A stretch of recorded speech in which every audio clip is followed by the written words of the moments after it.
Hi dear Geminis, welcome to my YouTube channel, and in this video I'm going to talk about the transits for the month of February 2024. So, February for you guys in general is about the ninth house activities. So, traveling, higher education, trying exotic stuff, um, like quenching your thirst for knowledge, okay, because the ninth house is associated with knowledge and spirituality. So, in February, most of the month, you are going to be focused on those themes. So, if you're going on traveling, if you're going on vacation in February, that's excellent because you will thoroughly enjoy it. And yeah, so what else? And then towards the end of February, the sun will leave your ninth house and enter your career house, the 10th house. Okay, so do get that rest on vacation, and because then at the end of February you will start focusing on your career, work related stuff. And let's begin. We enter the month with all planets in direct motion. What does this mean?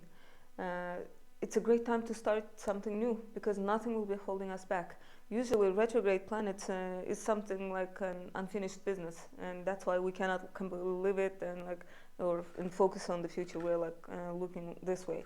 But now that all the planets are direct, we can focus on our goals, future, without worrying about the past. Okay, nothing will be holding us back. So that's great, and this energy will be active for like 2 or 3 months. I forgot to check that. I should have. So yeah, dear Geminis, if you are thinking of starting something new, if you are thinking of trying something new, this is a great time. Okay. And now, on February 2nd, we have the last quarter moon in Scorpio. I'm going to contradict myself. So even though in February we have all the planets direct, but the first 5 days, I would say roughly 5 days, are not a good time to start something new because of this last quarter moon, which means that the waning moon will be becoming smaller and smaller day by day, and that's not a good time to start something new. You want to start after the new moon because the moon will be increasing after that. And so yeah, use the first 5 days of February to rest, restore your energy, get enough sleep in order to gain energy for the new moon. It's also a great time to wrap things up that started with the new moon in Capricorn in January. Or it's also a good time to get ready to prepare things for the upcoming new moon. For example, it can be a great time to fill out applications or whatever and mail the documents so that they are delivered by the time of the new moon. So it's a great time for that. And also, if you are expecting news, announcements, decisions, you can expect them starting from February 5th because we have the new moon in Aquarius on February 9th. And usually you can feel the effects of the new moon 4 days before or after the new moon. And so, but before we get to the new moon, I need to mention the Mercury. On February 5th, Mercury is going to enter Aquarius until February 23rd. As you can see, it's going to spend like barely 3 weeks in Aquarius. Yeah, so it's going to be in your 9th house and it's going to sprint through it. Why? Because Mercury is in good shape in February.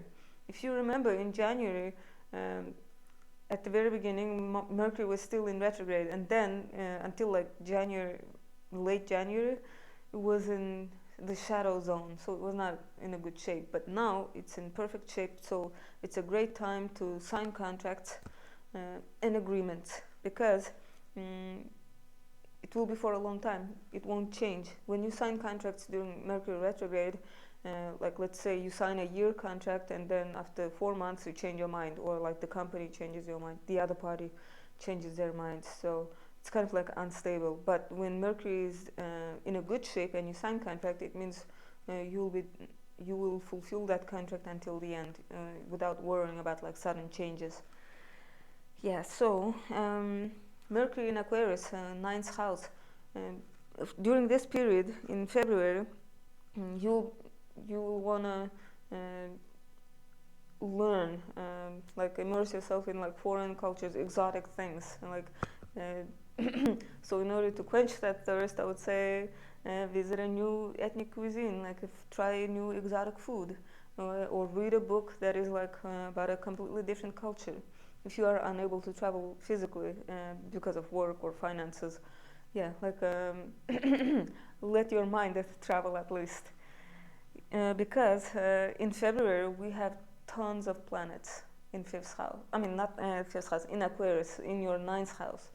So that's a lot, like 5 planets crowded in your ninth house. Geminis, you guys are curious by nature, but I feel like in February you will be extra curious. Yeah, extra thirsty for knowledge. Mm, so embrace it. Yeah. And then on February 9th, we have a new moon in Aquarius, again in your ninth house. So, what do we have so far? Sun, Moon, Mercury, and Pluto, 4 planets. Yeah, and so new moon in the ninth house it can mean like again travel related stuff, foreigners, higher education, spirituality too. Okay, so something new regarding those matters. And the thing is, this new moon will be making an almost exact square to Uranus in Taurus, and you can expect an element of surprise. Okay, you can expect an element of surprise because Uranus is expect the unexpected. But you know, sometimes surprises are good. You don't have to like freak out or get scared. No. So it might be something that you didn't expect, like something like a pleasant surprise. Yeah, we'll see.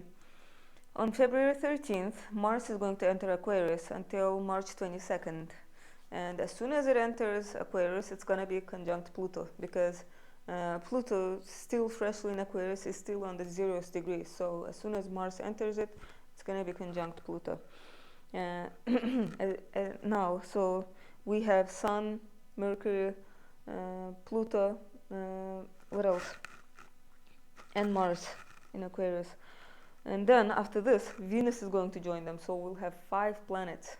Venus is going to enter Aquarius just 3 days after Mars, on February 16th, and it's going to stay in Aquarius until March 11th.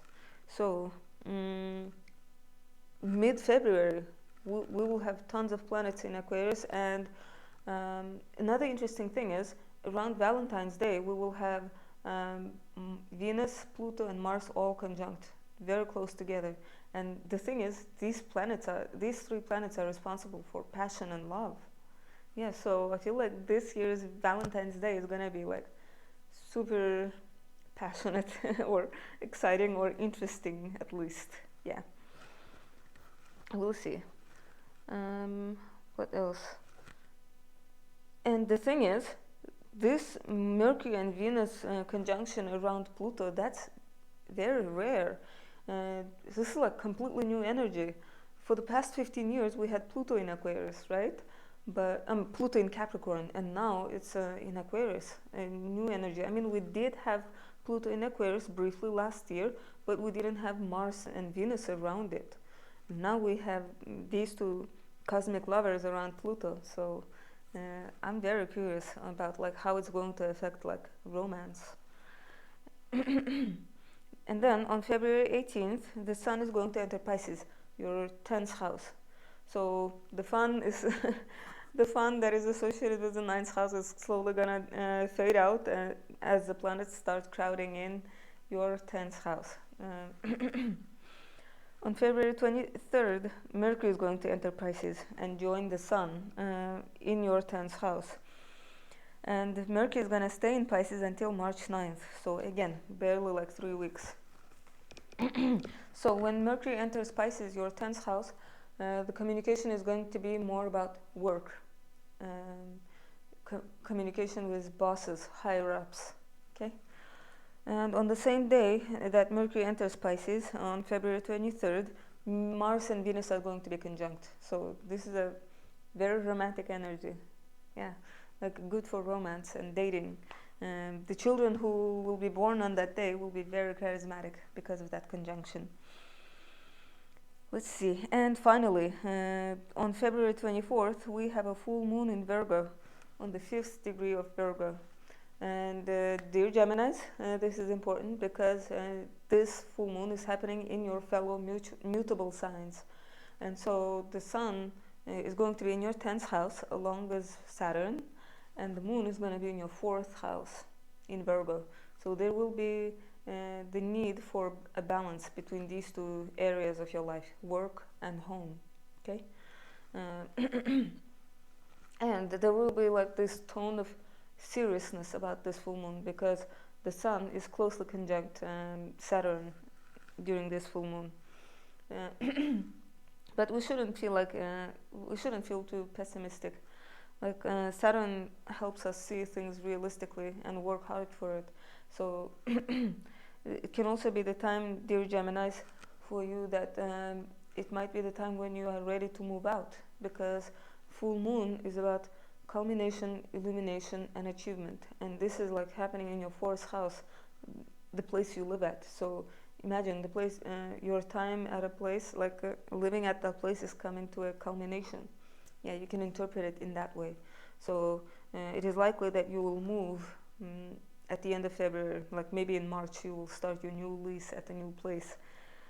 And so yeah, as I said, like this is the shortest month of the year, even though this year it's a little bit longer, but still it's the shortest, and it doesn't have many bad aspects.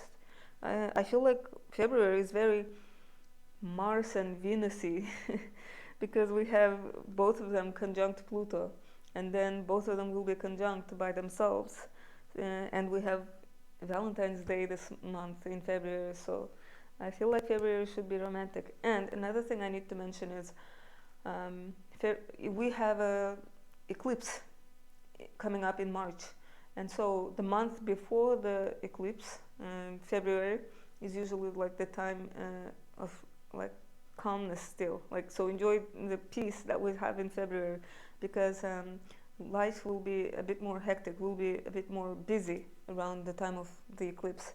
So do enjoy it, okay? And I hope you guys have a pleasant February. I hope you enjoy all those 5 planets in your 9th house, and I hope it will be very romantic. Thank you for watching, and I hope to see you guys in my March video. Bye.